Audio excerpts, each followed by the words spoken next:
Hello everyone, Natred here. Today we're going to be looking over some Winter War 2022 Sword and Board tournament footage.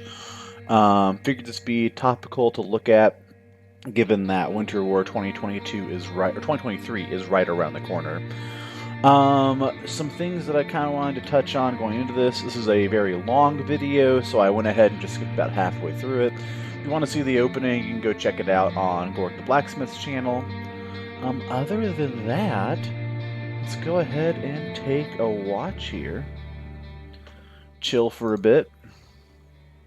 Oops, I messed that up. Let's go right back. Let's see.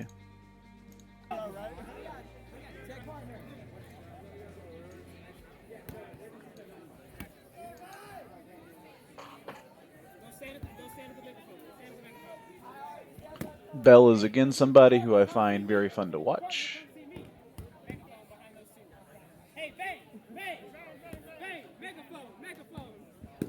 Also continuing just to work on not getting super granular with each individual video. I know I have a habit of generally blowing videos up to being twice as long as they are in their raw format, and some folks I'm sure like it. Just as far as like time investment goes, I wouldn't mind getting a little bit more streamlined, a little bit more time efficient. That was a good shot.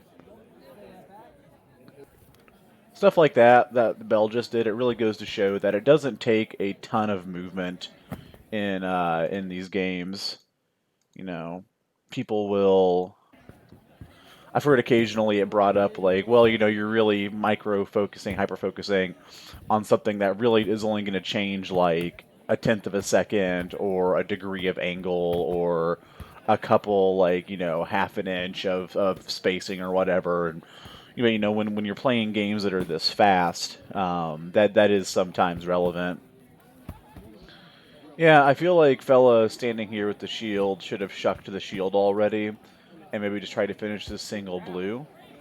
You know, occasionally I'll see somebody really pull off fighting with that single handed with a shield still on style.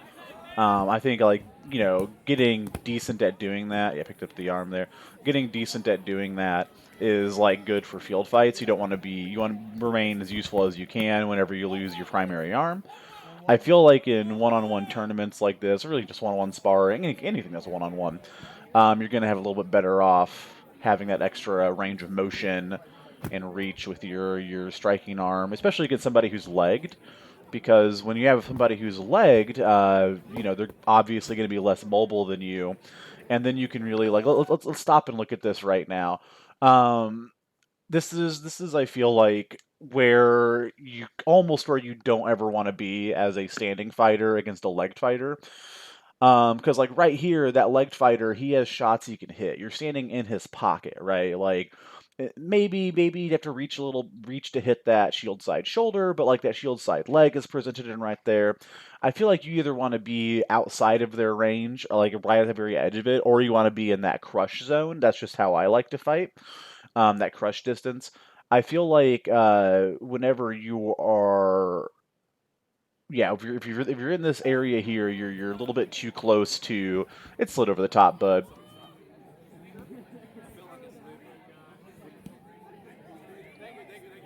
Yeah, it slid over the top.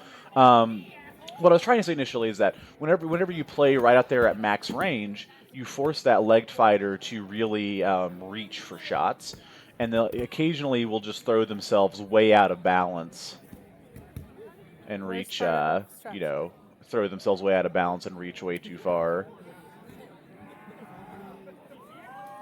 And then it makes it easy to hit them. I mean, I've done it. I've seen other people do it where they will just legitimately, like, throw themselves onto the ground, throw themselves over, reaching so hard for a shot. I really like the movement out of this fighter on the left with the hammer shield.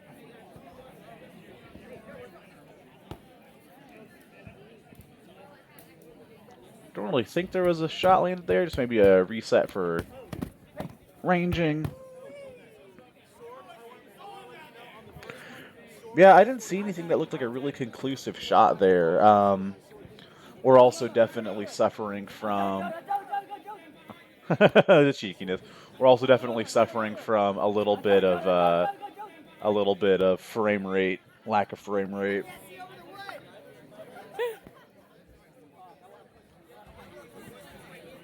You got to win the psychological game.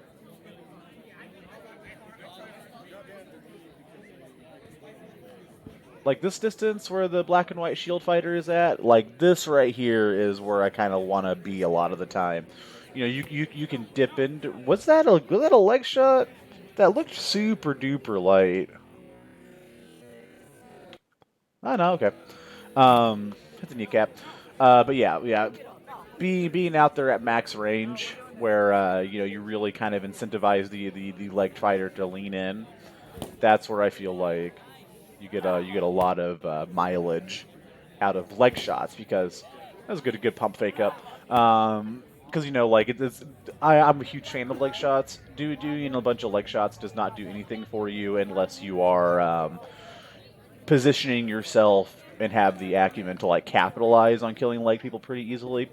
It's something that you know I wouldn't say that I'm super good at it or really super good at any part of the fighting game. But it is something that I really focus on is you know a game plan for fighting legged opponents quickly and efficiently, not making a lot of the common mistakes that you see with people getting hasty.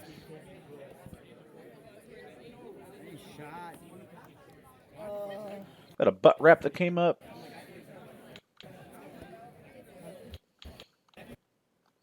Looks like maybe down the thigh.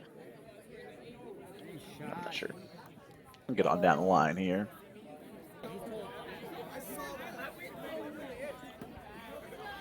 That's a very thin shield, like very narrow. Like yeah, it's not a very thick shield as far as just material goes. Interesting. Yeah, the fighter in pink here just commented on Bell's speed. Don't get me wrong, Bell's very fast. I think to be good at this fighting thing, you have to be very fast. But what Bell does more than anything here is time it, timing the movement. And people like we can get into the philosophical weeds about the differences between timing and speed, but this shot is pretty quick. But it's not really the speed that kills here. It's the timing. Hitting this dude while he's walking in. It's the angle. Finding this good striking lane over the shield.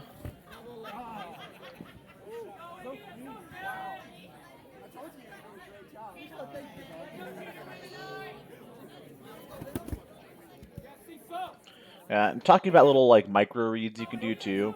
If you look at the reset, how this fighter in pink is jiggling back and forth, doing these kind of steps right here.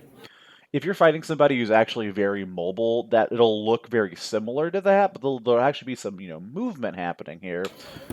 This looks like jittery steps to me. Some happy feet going on here.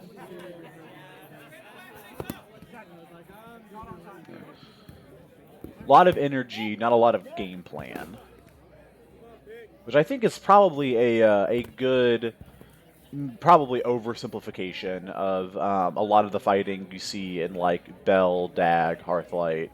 Bell, you know, the least out of all of them, but still significantly there. Where you have people who fight like, just look at this what we're watching here. People who fight with a good degree of physicality and mobility, but there's not a lot of the game planning you see coming out of Amp where the weapons are just a little bit faster, and that little bit of extra speed makes you become so much faster mentally. And so you start having thoughts like, okay, I'm gonna throw money, but if I'm gonna throw money, then I gotta like fake offside, or I gotta fake like opposite quadrant to drag their guard out of the way. You start like, and so now all of a sudden you're throwing flat wraps, and so you start throwing with intention. All of a sudden you'll see like a flat wrap come up, land really clean, and in the next fight somebody will throw a flat wrap, it'll get blocked, but it doesn't matter because they're already like automatically transitioning under to throw to money, something like that. That showing that flat wrap had intention. They're not just trying to find opportunistic moments. They're not just throwing to throw. They're not just throwing dump shots. There is an evident game plan. the counter argument to that is like, well, if you're really good, your opponent won't be able to figure out your game plan, and so probably observers won't either.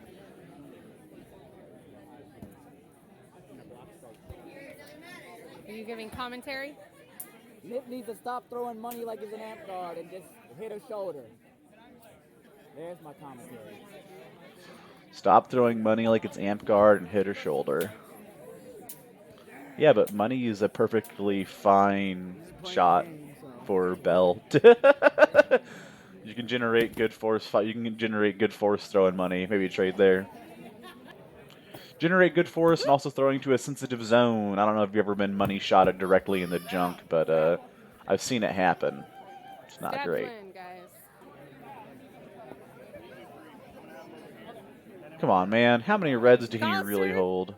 What the heck are those weapons? Min-red. Well, not min-reds. Reds for the world. Rainbow Army for the win. Lady G, can you pick me 2 people? Not spicy. Is that true? All right, so I gave Sevik and had a buy on accident. I thought they were going to fight. We got Nip and Picnic over here.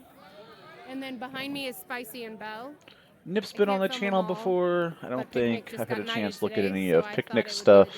It might be on there. I don't know. I was getting to the point where I've done quite a few of these things.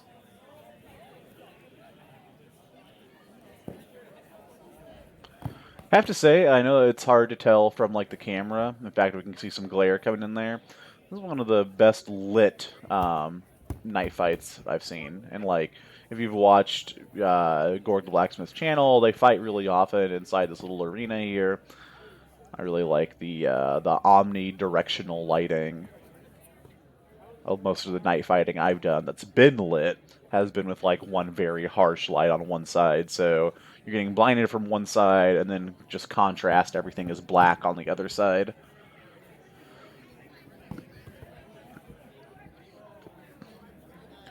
A lot of deliberation being done here, a lot of testing, a lot of data gathering. And now is where I kind of want to see if there's some shots that get thrown with intention.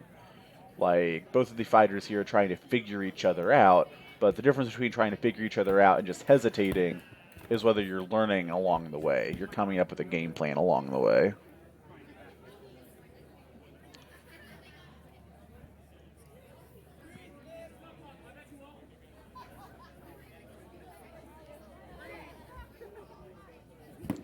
It's frustrating when you see people in almost passing garb. Like, this guy has the Under Armour on, looks like underneath his blue tunic, and it just has that modern logo right there. Just would have been, it would have been my brain just like 10% happier if it was just a straight black Under Armour, like, shirt. That stab looked real buttery. I want to see that buttery stab. Show me that buttery stab. Well, what I mean by buttery is there's like this terminology, buttering bread, where you'll go to hit a stab, and it doesn't really make like contact with the tip, and so you end up just rubbing your sword alongside the other person, like you're scraping butter across bread with a knife.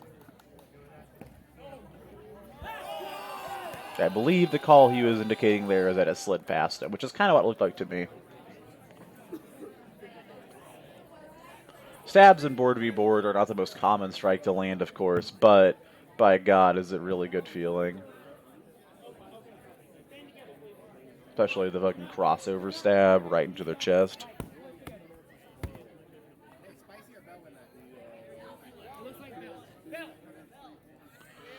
So I've noticed what I've kind of noticed now from Nip is he's pretty, I think Nip's the guy on the left here, the hammer shield fella. He's now kind of cheating his shield up pretty high. What I mean by cheating is he's just like, he's accepting some danger to his legs to protect his body better. Whenever I see something like that, I always feel like you should just immediately throw a leg shot. It's just important to also figure out how your opponent's going to react to leg shots. You know, for example, you might be fighting somebody who never gets hit in the legs, but it's because they're way overcompensating their guard. And whenever you see that, you can start building a game plan out of it. Now maybe you can fake for legs, throw wraps, throw things like instead, stuff like that. act like you're throwing for outside leg, come up and do a dark side shot. Yeah. I appreciate the tenacity of this fighter in the blue here, getting armed, transitioning, and going immediately back in. It's just I think you should be better off taking a little moment to mentally reset there. Kind of got trapped, panic throwing for a leg. That's a hard way to win a positive trade when you're down an arm, sword and board.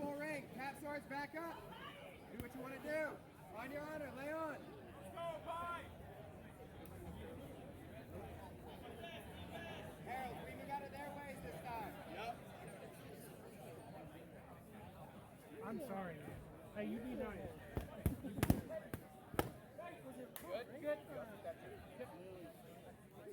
Okay, landed a clean leg, maybe some incidental contact to the head during that.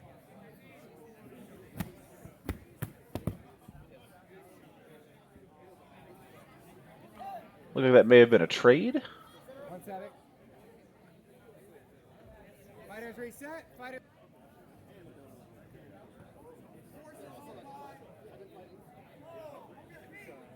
So, just earlier we were talking about cheating shields high. Now, I don't know off the top of my head what this black shield strapping is, right? This guy has over here. It could be a low strap. It could also just be a mid strap that he's cheated up very high. You know, he's holding it very high up on his body to the point where almost his hip and ass is exposed. This is a point where, like, I would just at max range just throw a leg shot.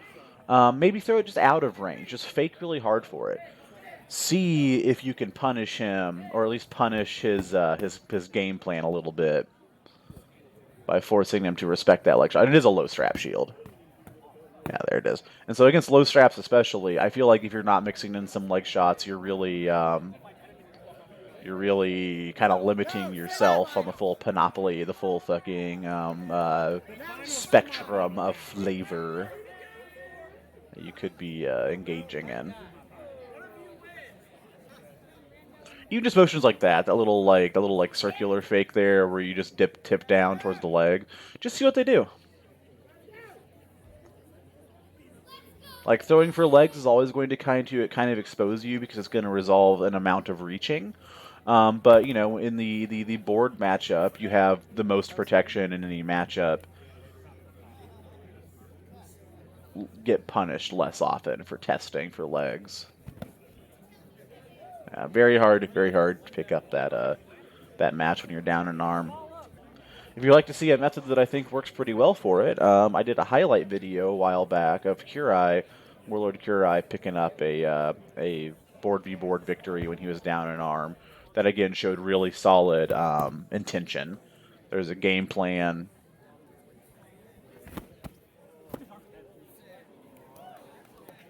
See if we can pick apart that bell. Shot again, so throws what I've heard referred to as the skyhook wrap, where like you have just like a normal chop, right, where you come straight down. You then have your flat wrap where you roll that hand over to where, like, if you're actually holding a bladed weapon, you'd be hitting with the flat of it. And then you have like this big skyhook wrap, looks like Bell just did, where your arm turns completely over to get that last little bit of angle and height needed to land that shot. And we see this comboed here with a very, very slick little piece of just shield collision. And talking about how not a whole lot leads to a whole lot. That's not the craziest, most dramatic amount of shield-to-shield contact you've ever seen, right? It's just seriously this little jab and pop. But that's all it takes.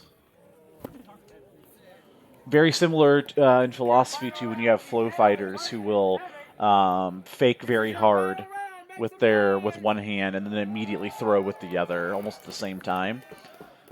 Just a little bit of motion, a little bit of disruption. With a shield, you have a chance to actually like physically manipulate your opponent's guard. No, I think he broke his necklace or something.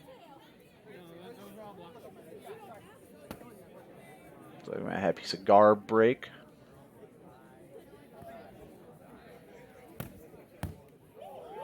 Man, showing some confidence here, breaking out some flash against Bell. I have no idea who this fighter is on the left, but I know that me personally, I would be going into this a lot more conservative.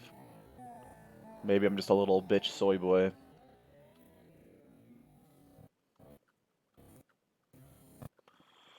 It's so hard to see on this quality of video. You can kind of see Bell's sword. Yeah, I can believe headshot there for sure.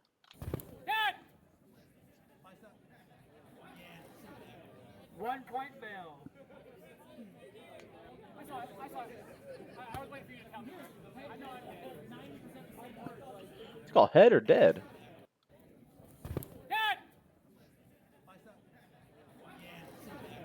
1 point Bell. I saw it. I was waiting for you to tell me. Maybe he said dead. I don't know. The camera quality, the lack of frames, the night, the darkness, and high contrast is definitely not doing our video quality many favors. To be honest with you, it's not like we're going to unlock the deep mysteries of the fighting universe from hyperanalyzing that one interaction anyway. I mean, this is very, very interesting footwork. I feel like I would have a very hard time fighting this guy in the bright orange shoes. He's very mobile, closes very well, attacks at different levels. Ooh, whoever hit this shot on their camera is going to be happy with that. That's the profile picture. Even like throwing the roll out and attacking along the way through. Unfortunately, looks like he threw into Bell's guard. Now I'm starting to wonder if this flash is just kind of maybe a little bit of